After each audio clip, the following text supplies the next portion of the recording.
My early memories of church include my dad counting the collection in the rectory on the first Sunday of each month. If I was good during Mass, I was allowed to go say hi to Dad in the front parlor of the enormous rectory, while my mom wrangled my brothers into the car. People contributed to the collection what they could. There were lots of rolls of pennies and nickels and dimes on the counting table. There were dollar bills too, but there seemed to be mostly coins in the collection baskets. Our involvement, Dick's and mine, in church communities has been a constant in our lives and in our marriage. Just like Mary and Tom Sheldall, when Mary spoke last week,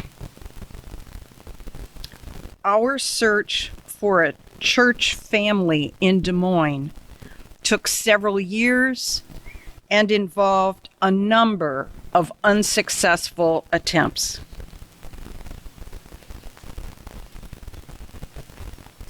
In early 2008, and this is where I will cry,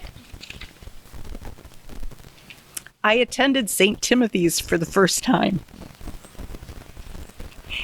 It was a revelation. I was welcomed that morning by Jana Montgomery. And of course, I'll never forget that. Mary preached that morning about her sense of loss at the death that week of Chris Willardson. Mary cried over the loss of this important member of this parish community.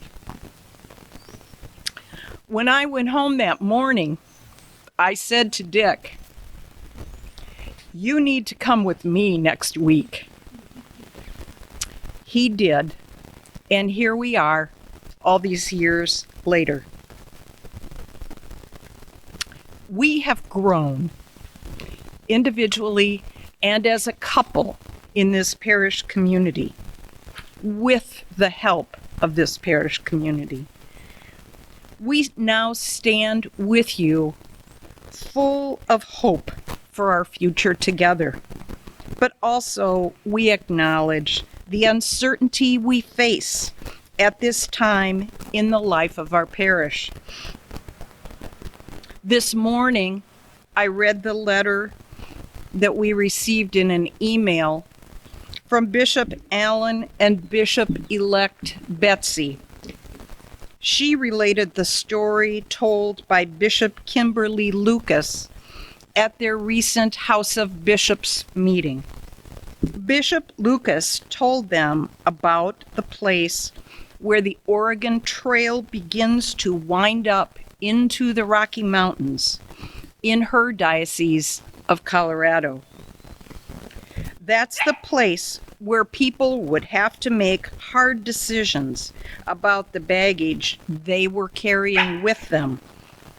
What would help them to get through the mountains, and what, if they tried to bring it along, would slow them down and prevent them from reaching the other side safely.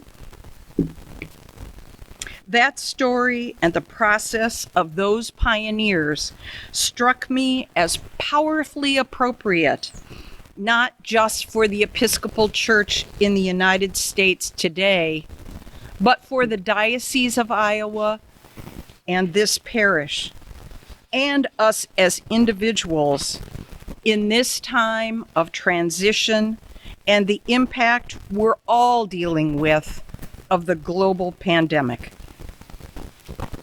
Thankfully, our questions for the future of our parish are far less life-threatening than those pioneers in Colorado.